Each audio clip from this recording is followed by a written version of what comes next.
I listened very carefully to the Prime Minister's conference speech yesterday, and I was absolutely, delighted to hear him reiterate Britain's strong support. Britain has been possibly Ukraine's greatest supporter from the very beginning.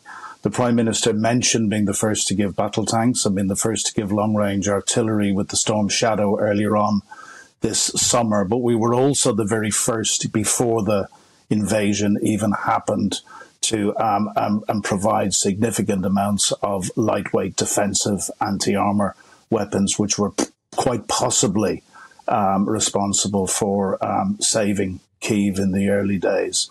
I'm delighted that we are in it to the end. I would like to see the narrative change slightly, and I would like to stop talking about for as long as it takes to actually defining what victory looks like and saying that we are in this to help Ukraine win as soon as possible. The Prime Minister did say that he believes if we give the Ukrainians the weapons they need, they will finish the job. If everybody was as supportive as the United Kingdom has been for the last 20 months, I think this war might already be over, and it might already be over in Ukraine's favour. Do you think they're doing enough, these countries, people like the UK, etc., to try and engineer peace talks to bring the conflict to an end? I personally, nor do any of my Ukrainian friends, see any point in peace talks. Peace talks are in Russia's favour at the moment. President Zelensky has set out 10 very clear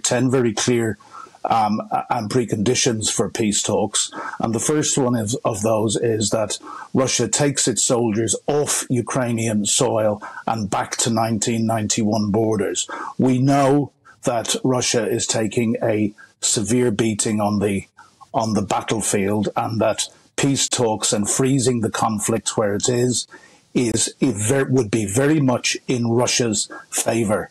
Russia would make any commitment which Russia would make, we know we could not trust, because they have broken every single commitment they have made in international agreements relevant to Ukraine. So there is, unless Russia is willing to stop fighting and withdraw completely, there is no point for peace talks at the moment. And I think our government realises that. There are others who are more on still pushing for peace talks, but I think the British government is very, very clear on that. One of the former presidents of the EU Commission, Jean-Claude Juncker, he has been speaking out today, saying that he thinks that Ukraine is corrupt at all levels. Countries are pouring in billions, hundreds of billions in total when you look at it all. Is Ukraine corrupt? How do we know that that money is going into the right places? Well, the money certainly that the British government sends and the money that the American government sends, and I would presume others, is very, very carefully audited. So I am confident that we do know that the money and the armaments that we are sending to Ukraine is going to the right place. First point. Second point, Ukraine has a problem with corruption. I know. I worked at the heart of the Ukrainian government for 2 years, and one of the obsessions of the Ukrainian government was fighting corruption, and I saw very, very significant strides forward made in the time that I was there between 2016 and 2018. But I would point out further, the third point that I would make, I would point out further, every country has corruption, and we need not be too complacent or smug here in the United Kingdom or any other European country or North America.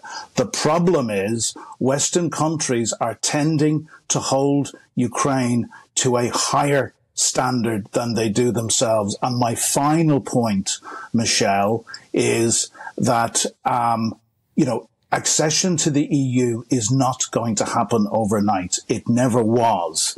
And the Ukrainians are very, very clear that they still have work to do. Indeed, they continue fighting corruption, even in the teeth of a genocidal war being committed against their people. And I'm just looking at what their Prime Minister, Denis Shmyhal, said recently. Kyiv wants to put on the table a report that we are ready in 2 years not immediately. At the same time, he emphasized the decision on Ukraine accession will take time for its approval. So the Ukrainians, are very, very realistic about this. So I read very, very carefully what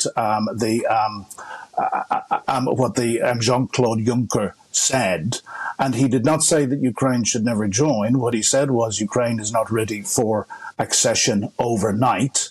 I think the point is that Ukraine needs to provide the evidence to the European Union that it is dealing with corruption and it is making progress. And that I have understood and seen with my own eyes, and I'm in contact with Ukrainian officials almost on a daily basis, is being done, as I said, even in the teeth of this genocidal war